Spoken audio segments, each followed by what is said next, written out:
इस वीडियो में बताई गई सारी जानकारी पब्लिक प्लेटफॉर्म पर उपलब्ध है। इसमें ऐसी कोई जानकारी नहीं दी गई है जिससे हमारे सुरक्षा बलों की गोपनीयता भंग होती है। डिफेंस डिटेक्टिव सेना का सम्मान करता है और उन्हीं जानकारियों के आधार पर काम करता है जो सार्वजनिक रूप से मौजूद हैं। इस वक्त सर टमाटर का रेट है 250 रुपए किलो। आज से 2 माह पहले टमाटर जो है 20 रुपए किलो मिल रहा था। ना खुदाई मिला ना वसाल सनम, ना इधर के रहे ना उधर के रहे। तो मेरा यह ख्याल है कि आपने अपने पांव पर खुद ही कुल्हाड़ी मार दी। ये जो $1 बिलियन हमें मिला है IMF से, यकीन करें कि पाकिस्तान की तारीख का सबसे एक्सपेंसिव $1 बिलियन है। जब आपने नवाबों के स्टाइल में भिखारी बनना है तो फिर तो आपको यह सहना पड़ेगा। हमने बहुत कुछ खोया है इस 1 बिलियन की खातिर।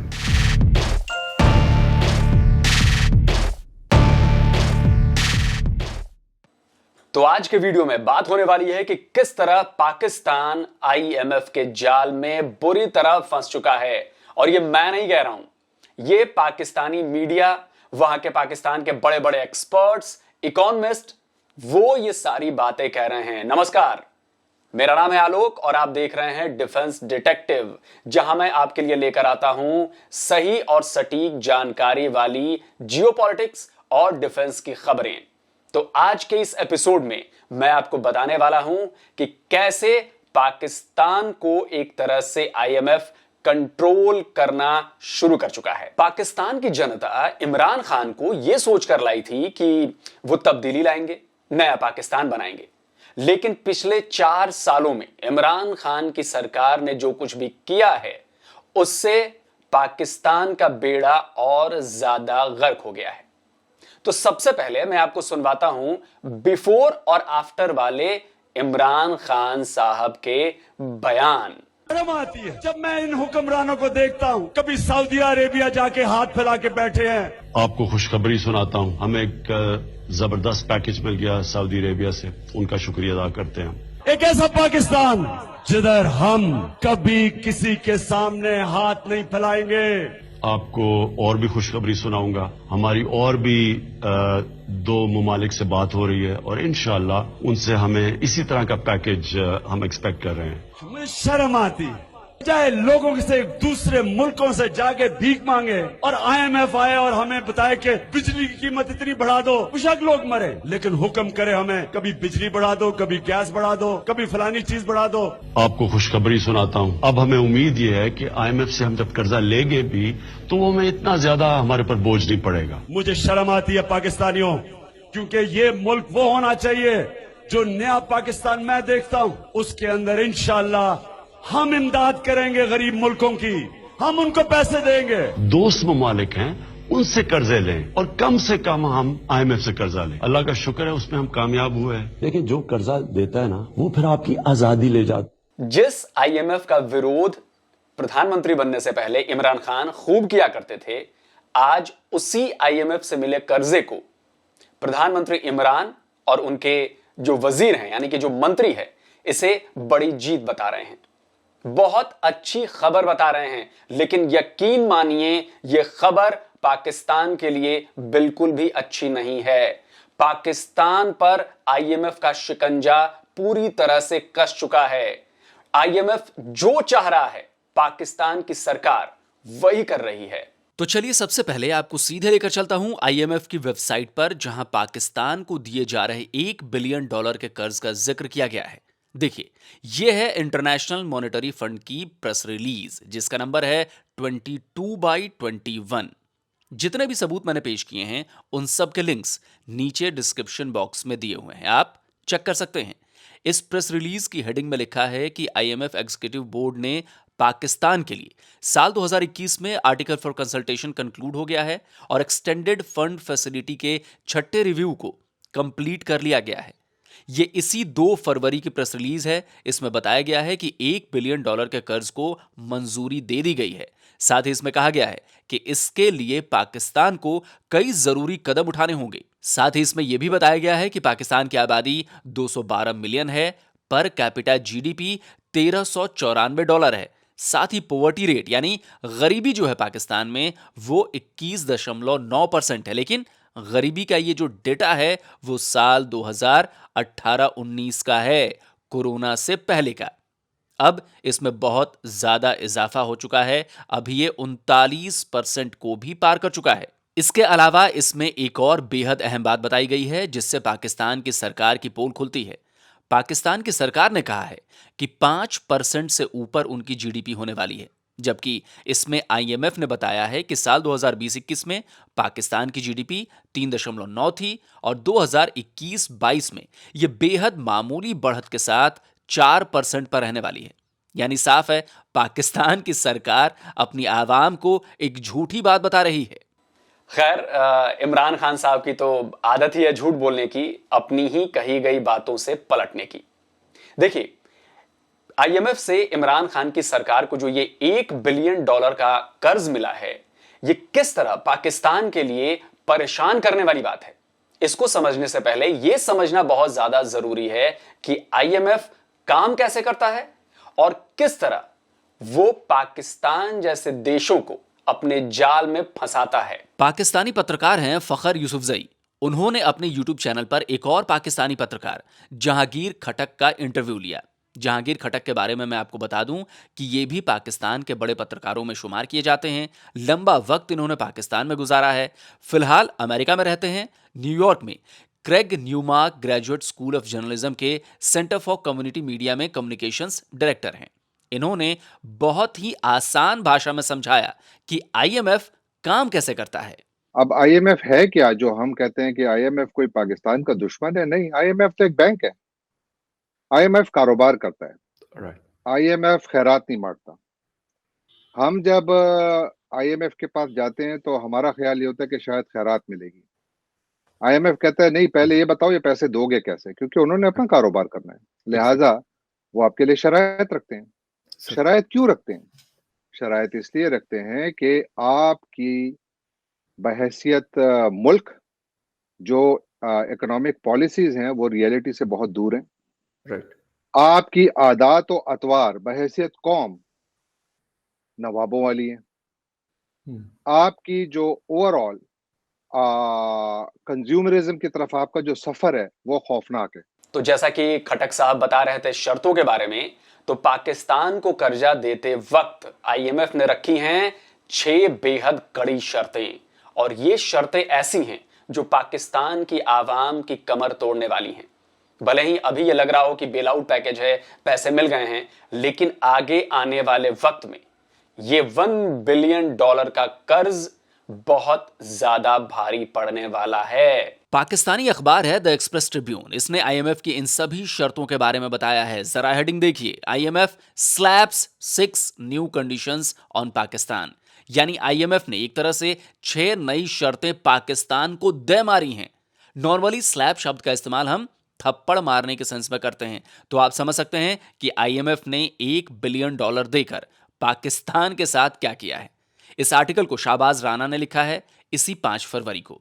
इसमें उन्होंने बताया है कि इन शर्तों में लोगों के इनकम टैक्स रेट को बढ़ाना शामिल है, बिजली की कीमतों को बढ़ाना भी इंक्लूड है। साथ ही आईएमएफ ने पाकिस्तान के फाइनेंस मिनिस्टर शौकत तरीन के पेश किए गए पहले बजट को भी कबाड़ घोषित कर दिया है। इमरान सरकार के लिए मुश्किल सिर्फ इतनी नहीं है। आईएमएफ ने कहा है कि ये सभी 6 शर्तें इस साल जून तक लागू हो जानी चाहिए, और इसमें सबसे पहला काम है लोगों के इनकम टैक्स के रेट को ऐसा करना जिससे उसकी जद में ज्यादा से ज्यादा लोग आ जाएं। कौन आएगा इसमें?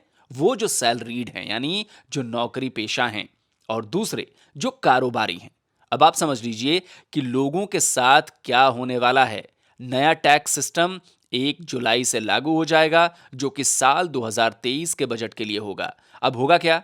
नौकरी पेशा लोगों को टैक्स 2 गुना देना पड़ेगा। फिलहाल 11 स्लैब्स हैं अलग अलग रेट्स के। सबसे ज्यादा 35% है। सरकार ये स्लैब्स कम करने जा रही है। इसका नतीजा ये होगा कि अब तक जो लोग सेविंग्स दिखाकर टैक्स बचा ले रहे थे, अब वो भी बचा नहीं पाएंगे, वो भी टैक्स के दायरे में आ जाएंगे। यही नहीं, कोशिश ये है कि लोग उन स्लैब्स में ज्यादा से ज्यादा पहुंच जाएं जिनके रेट ज्यादा हैं। यानी कुल मिलाकर नौकरी पेशा लोगों की तो सरकार ने इनकम टैक्स के जरिए बैंड बजाने की पूरी तैयारी कर ली है। पाकिस्तान में जो लोग जॉब कर रहे हैं उनके लिए बड़ी मुश्किल आने वाली है, क्योंकि टैक्स भी ज्यादा देना होगा, कमाई बढ़ेगी नहीं, और महंगाई ने उनके खर्चे पहले से ही बढ़ाए हुए हैं। देखिए, जब हमारे पास जब क्रेडिट कार्ड होता है तो अगर हम अपने क्रेडिट कार्ड पे पेमेंट्स डिले करते हैं या हम अपने क्रेडिट कार्ड से ज़्यादा पैसे इस्तेमाल करने की कोशिश करते हैं या हम अपनी सीलिंग पर पहुँच गए और फिर कंपनी से कह रहे हैं कि जनाब हमें और पैसे भी दें, तो कंपनी कहती है अच्छा आपकी जो इनकम है वो क्या है? हम उन्हें बताते हैं कि जी मैं तो साल के इतने पैसे बनाता हूँ, तो वो कहते हैं अच्छा, तो क्या ये पैसे वापस करने के आप काबिल हैं इस कमाई में? तो उसकी बुनियाद पर वो फैसला करते हैं। इसी तरह जो आपकी इंटरनेशनल रेटिंग होती है, इंटरनेशनल फाइनेंशियल सिस्टम में, तो वो भी बिल्कुल उसी तरह होती है कि जिस तरह आपकी एक क्रेडिट रिपोर्ट बनती है, आपकी एक प्रोफाइल बनती है, राइट, बहैसियत एक इंसान या बहैसियत एक कंपनी या बहैसियत एक मुल्क, राइट, जो देखा जाता है कि इस मुल्क की जो इसकी इकोनॉमी है वो कितनी मजबूत है, इस काबिल है कि वो अपने जो पेमेंट्स है वो कर सके। ऐसा नहीं है कि आईएमएफ ये जानता नहीं है कि पाकिस्तान कर्जे नहीं चुका सकता। इसीलिए पाकिस्तान के साथ जो दूसरी शर्त उसने रखी है वो बेहद घातक साबित होने वाली है। जो दूसरी शर्त आईएमएफ ने इस डील के लिए रखी है, उसकी शर्त यह है कि स्टेट बैंक ऑफ पाकिस्तान का पूरा कंट्रोल उसके हाथ में आ चुका है।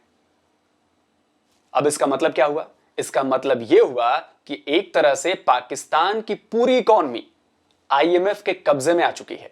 शायद आपको मेरी बातों पर भरोसा ना आ रहा होगा, लेकिन अपने ही देश के अखबार पर तो भरोसा करेंगे। द एक्सप्रेस ट्रिब्यून में छपी खबर के मुताबिक आईएमएफ ने सरकार को कहा है कि बहुत सारे बदलाव स्टेट बैंक ऑफ पाकिस्तान में किए जाएं। आईएमएफ के मुताबिक सितंबर 2021 तक स्टेट बैंक ऑफ पाकिस्तान की फैसिलिटीज के मद में 1.22 ट्रिलियन रुपए बकाया हैं और चेतावनी देते हुए उसने कहा है कि अगर ये टेम्पररी नहीं है तो फिर हमारी बाकी पॉलिसीज को लागू करने में ये सबसे बड़ी बाधा होगी। यानी साफ साफ IMF state bank of Pakistan में अपनी मन मर्जी चला रहा है। आईएमएफ कह रही है आप ये टैक्स रेशो कर दें। आईएमएफ कह रही है आपके आला हुकाम के सारे जो असासे हैं वो डिक्लेयर होने चाहिए। तो मेरी गवर्नमेंट कहाँ है यार? मेरी गवर्नमेंट बिल्कुल होने चाहिए। I agree with you, but ये फैसला आईएमएफ ने क्यों करना है? इसलिए करना है कि उन्होंने आपसे को पैसे देने, आपकी इकोनॉमी को स्ट्रक्चर करना है। एक मिनट भाई साहब, इसका मतलब ये हुआ जो करंट अकाउंट डेफिसिट है आप इसका अपनी, मतलब ये अपनी हुआ रिकवरी से ज्यादा खर्चे मतलब करेंगे तो उन्होंने तो करना ही है। इसका मतलब ये हुआ कि जो कहा जाता है कि हमने मुल्क को गिरवी रख दिया है, स्टेट बैंक का गवर्नर किसी को जवाबदेह नहीं है, उसकी पॉलिसियों पर कोई सवाल नहीं उठा सकता, और खुदा के लिए इससे बड़ा कंप्रोमाइज क्या हो सकता? शायद आम पाकिस्तानियों को यह बात समझ नहीं आई होगी अब तक कि यह कॉम्प्रोमाइज कितना बड़ा है। स्टेट बैंक ऑफ पाकिस्तान की कमान आईएमएफ के हाथों में सौंप देने की कीमत पाकिस्तान को बहुत बड़ी चुकानी पड़ेगी। आपको शायद मेरी बातों पर यकीन नहीं आ रहा होगा, तो मैं आपको पाकिस्तान के जाने माने बहुत बड़े इकोनॉमिस्ट हैं डॉक्टर अशफाक हसन खान, उनकी बात को सुनवाता हूं कि स्टेट बैंक ऑफ पाकिस्तान को लेकर जो मौजूदा हालात हैं उन्हें लेकर डॉक्टर खान ने क्या कहा है। Pakistani news channel 24 news HD पर ही डॉक्टर अशफाक हसन खान का एक इंटरव्यू हुआ। डॉक्टर अशफाक फिलहाल school of social sciences and humanities के प्रिंसिपल हैं। इकोनॉमिक्स में इनका बहुत बड़ा नाम है। द जॉन्स हॉपकिंस यूनिवर्सिटी से इन्होंने इकोनॉमिक्स में PhD की हुई है। आईएमएफ की वजह से स्टेट बैंक ऑफ पाकिस्तान में जो बदलाव हुए हैं उन पर देखिए पाकिस्तान के इतने बड़े इकोनॉमिस्ट का क्या कहना है, क्या है उनकी राय। स्टेट बैंक जो था हमारा SBP now transformed into new state bank of Pakistan, NSBP हो गया। ये भी एक हमने खोया। हमारे कायद का फरमान था, I am delighted to inaugurate the State Bank of Pakistan, which symbolizes the security of the country in financial spheres. हमने खत्म कर दिया उसको। अब पाकिस्तान में जो लोग भी इस वीडियो को देख रहे हैं उन्हें अंदाजा लग गया होगा कि इमरान खान ने एक तरह से state bank of Pakistan IMF में गिरवी रख दिया है। वापस आते हैं उसकी बाकी बची हुई शर्तों पर। आईएमएफ की तीसरी शर्त के मुताबिक पाकिस्तान के 2 प्राइवेट सेक्टर के बैंक की रीकैपिटलाइजेशन करनी है जो अभी अंडर कैपिटलाइज्ड हैं। चौथी शर्त है कि सरकार जल्द से जल्द घरेलू कंज्यूमर्स के लिए एनर्जी रिफॉर्म्स लेकर आए, यानी ये बिजली और गैस को लेकर बात हो रही है। सरकार की तरफ से पिछले सारे जो फायदे लोगों को दिए जा रहे थे उन्हें वापस लेना है, नई दरें लागू करनी है, यानी बिजली और गैस को महंगा करना है। 5वीं शर्त के मुताबिक जो सरकारी कंपनियां हैं उनमें भी आईएमएफ ने जो बदलाव के सुझाव दिए हैं उनमें कानूनी बदलाव करने होंगे, यानी उनके भी कानून बदलने होंगे, आईएमएफ के हिसाब से कानून रखने होंगे।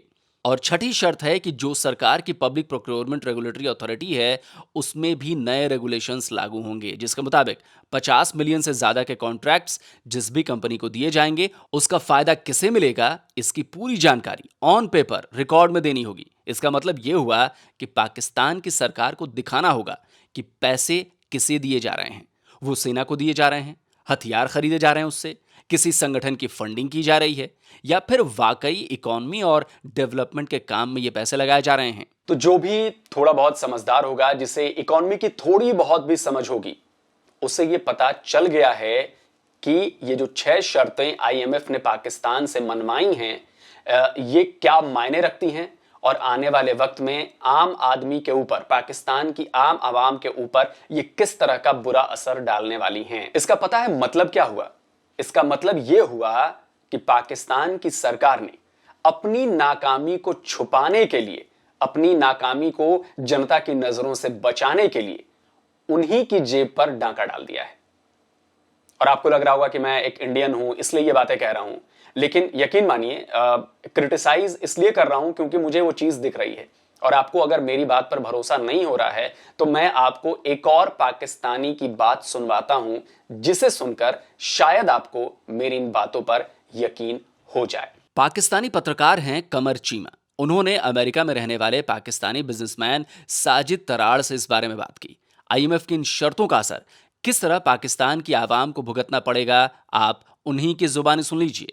ये आपका 21वां 22वां आईएमएफ का प्रोग्राम है और इसका असर किस पे पड़ेगा मैं अभी बता देता हूं आपको। सबसे पहले तो मैं ये कहूंगा कि मुझे खुद अफसोस हुआ कि लोगों ने इस्तेमाल लफ्ज किया, शुक्र अल्हम्दुलिल्लाह पैसे मिल गए हैं। कर्जा कौम के ऊपर आपकी खुद मुख्तारी सारी आपने गिरवी रख दी है और उस पर आप शुक्र अदा कर रहे हैं। एक तो आपका एटीट्यूड ठीक नहीं है बिल्कुल। अब मैं ये कहूंगा जो आईएमएफ के पैकेजेस का हिस्सा है वो क्या चीजें हैं।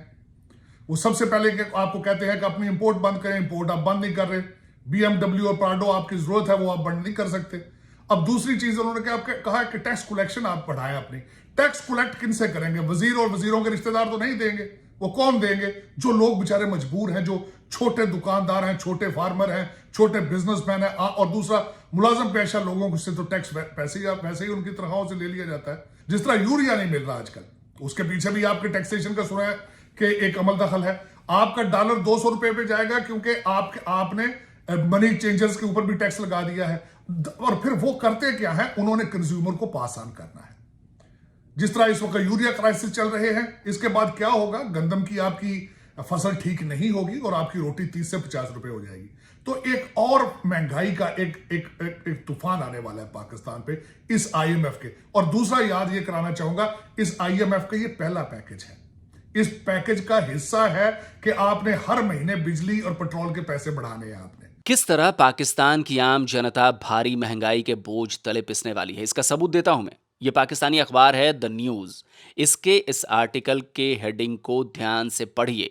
लिखा है, आईएमएफ चाहता है कि पाकिस्तान में गैस और बिजली की कीमतें बढ़ाई जाएं। उसका कहना है कि एनर्जी सेक्टर में बदलाव को बरकरार रखने के लिए ऐसा करना जरूरी है। ये आर्टिकल मेहताब हैदर का है जो इसी 7 फरवरी को पब्लिश हुआ है। इससे आपको आसानी से समझ में आ जाएगा कि किस तरह पाकिस्तान पर अब पाकिस्तानी सरकार हुकूमत नहीं कर रही है, बल्कि पीछे से आईएमएफ ने अपनी सरकार बना ली है। वही अब पाकिस्तान को चला रहा है। देखिए क्या लिखा है। आईएमएफ ने पाकिस्तान से कहा है कि बिजली और गैस की कीमतें बढ़ाई जाएं, और यकीन मानिए पाकिस्तान की सरकार इससे इनकार नहीं कर सकती है। बिजली और गैस की कीमतें बढ़ रही हैं, आगे और ज्यादा बढ़ेंगी।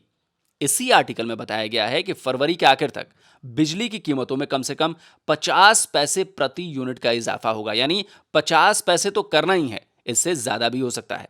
वहीं गैस की कीमतें कितनी बढ़ने वाली हैं, इसकी भी जानकारी इसमें दी गई है। कहा गया है कि 1.5 से 2 रुपए तक प्रति यूनिट गैस की कीमत भी बढ़ेगी। भाई पाकिस्तान के लोगों के लिए तो मैं बस सिर्फ इतना कहूंगा कि मैं आप लोगों के साथ अपनी हमदर्दी ही जता सकता हूं, इससे ज्यादा और कुछ नहीं कर सकता। क्योंकि बात जो है ना वो सिर्फ इतनी नहीं है। आईएमएफ से जो कर्जा मिला है $1 बिलियन का पाकिस्तान को, इसे इमरान खान अपनी जीत बता रहे हैं। उनके मंत्री सोशल मीडिया पर इसे बहुत बड़ी कामयाबी के तौर पर पेश कर रहे हैं। अब जरा सोचिए कि इससे ज्यादा शर्मनाक बात और क्या हो सकती है कि कर्ज मिलने को कोई सरकार, किसी देश की सरकार कामयाबी करार दे। ताड़ साहब, सबसे पहले आपसे बात करनी है कि ये $1 बिलियन जो है, इसकी क्या रेलिवेंस है? क्या इसकी $1 बिलियन हमारे लिए ज्यादा इंपॉर्टेंट है, या ये मैक्रो इकोनॉमिक स्टेबिलिटी की बात हो रही है, या और लोन्स हम लेना चाहते हैं, या उसकी बात हो रही है? आप इसको किस तरह देखते हैं? और खासकर जो हमारे फवाद चौधरी साहब और जो फाइनेंस मिनिस्टर साहब की जो ट्वीट्स हैं वो सोशल मीडिया पे डिस्कस हो रही हैं बहुत ज्यादा, आप इसको किस तरह देख रहे हैं? चीमा साहब, मेरी नजर में पाकिस्तान को आईएमएफ के पैकेज की जरूरत नहीं थी और ना ही बाहर से और मजीद पैसों की जरूरत है। उसकी वजह यह है कि जिस तरीके से पैसा ड्रेन हो रहा है पाकिस्तान से, जिस तरीके से आपकी रूलिंग एलीट उस पैसे को लेके बाहर भाग रही है, जब तक वो ना रोकेंगे, आप चाहे $10 बिलियन ले लें कहीं से, वो बेसूद है। पाकिस्तानी अमेरिकन बिजनेसमैन साजिद तराड़ ने यह बहुत बड़ी बात कह दी है। यह पाकिस्तान की आवाम को सोचना है कि इमरान खान सरकार ने 75 साल में कर्जे लेने के सारे रिकॉर्ड तोड़ दिए, जो पैसे आए वो कहां गए? क्या वहां पर डेवलपमेंट दिख रही है? सीपेक का नाम मत लीजिएगा क्योंकि उसमें चीन का पैसा लगा है। कर्जे के जो हजारों करोड़ रुपए आए हैं वो कहां लगाए गए? क्योंकि ओवरऑल देखा जाए तो 70 साल बनाम इमरान की 4 साल की सरकार में कर्जा ज्यादा लिया गया है। पैसे तो आए मगर ना तो पुराना कर्जा ही कम हुआ है, ना ही नया कोई काम हुआ है, ना ही कोई फैक्ट्री लगाई गई है, कोई कंपनी लगाई गई है जिससे बेरोजगारों को काम मिल सके। पाकिस्तान के लोग शायद अब भी नहीं समझ पा रहे हैं कि नेता किसी भी पार्टी का हो, वो आपस में मिलकर खेल रहे हैं, जनता को बेवकूफ बना रहे हैं और अपनी जेबें भर रहे हैं। शर्म की बात है जी। आप पीपल्स पार्टी को देखें, मुस्लिम लीग नून को देखें, पीटीआई को देखें, या किसी भी पार्टी को देखें जी, मुझे 5 इकोनॉमिस्ट के नाम बता दें। एक वजीर खजाना है जो रेंटल पे चल रहा है, रेंट पे चल रहा है। पीपल्स पार्टी की हुकूमत आती है, वो उसको ले लेता है। मुस्लिम लीग की आती है, वो कहते हैं अच्छा इस्तेमाल करते हैं सारी पार्टी। असद उमर साहब ने खुद इस चीज का उन्होंने बताया एक मीटिंग इंटरव्यू में कि इमरान खान साहब की मर्जी के साथ नवाज शरीफ साहब बाहर गए। दूसरा, एक दुनिया को अभी कहते हैं मैं जरदारी को एनआरओ नहीं दूंगा, वो सिंध एक सबसे बड़ा सूबा है, कराची एक सबसे बड़ा शहर है, वो उस पर हुकूमत कर रहे हैं, वो एनआरओ नहीं तो और क्या है? तो ये सिर्फ एक लोगों को बेवकूफ बनाना है। और मैं मजे की बात यह है कि लोग बेवकूफ बन रहे हैं। अब सवाल यह है कि आखिर पाकिस्तान की हालत ऐसी क्यों हुई है? क्यों पाकिस्तान की सरकारों ने उन चीजों के बारे में नहीं सोचा जिससे देश चलते हैं? दोस्तों, पाकिस्तान ने उन 3 चीजों पर काम ही नहीं किया जो किसी भी मुल्क को चलाने के लिए, उसे डेवलप करने के लिए सबसे ज्यादा जरूरी है।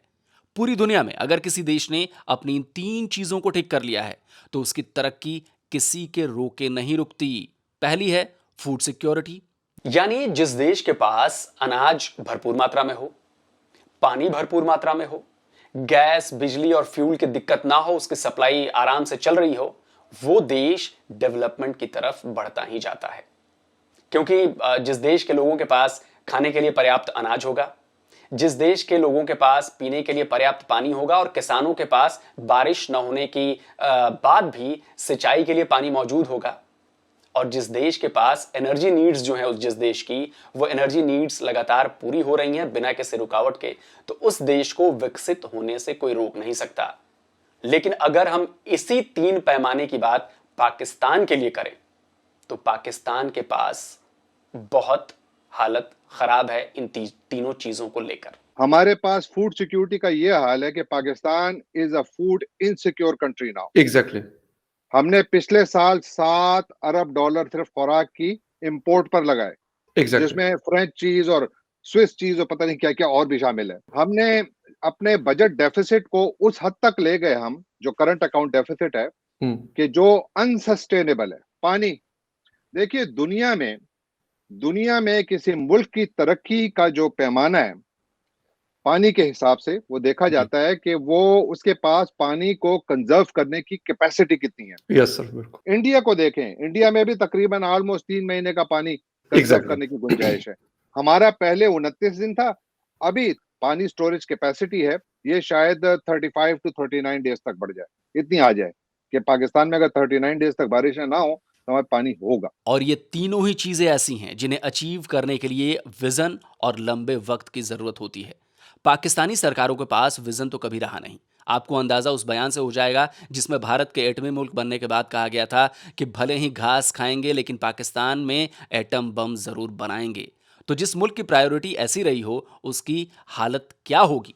सही कहा था उस वक्त। आज पाकिस्तान की हालत करीब करीब घास खाने वाली ही हो चुकी है, क्योंकि अगर आप अपने देश की बजाय पड़ोसी मुल्कों में ज्यादा दिलचस्पी लेने लगेंगे तो यही होगा। पाकिस्तान की हर सरकार ने अपने देश को मजबूत करने के बजाय इस पर ज्यादा ध्यान दिया कि पड़ोसी मुल्कों को कमजोर कैसे किया जाए। और कहते हैं ना कि जो दूसरों के लिए गड्ढा खोदते हैं वो अपने ही बनाए गड्ढे में गिर जाते हैं। पाकिस्तान के साथ ऐसा ही हुआ है। मुझे अफसोस है वहां की आवाम के लिए, क्योंकि उनकी कोई गलती नहीं है इसमें। गलती उनकी सरकारों की है, उनकी सरकार की बेवकूफियों की है, जिसका खामियाजा आज पाकिस्तान की आवाम भुगतने पर मजबूर है। तो दोस्तों, इस वीडियो को ज्यादा से ज्यादा लाइक कीजिए, ज्यादा से ज्यादा शेयर कीजिए, क्योंकि सही और सटीक जानकारी वाले इस वीडियो को देश और विदेश के कोने कोने में पहुंचना बहुत जरूरी है। तो जल्दी हाजिर होता हूं एक और नए वीडियो के साथ। नमस्कार, जय हिंद।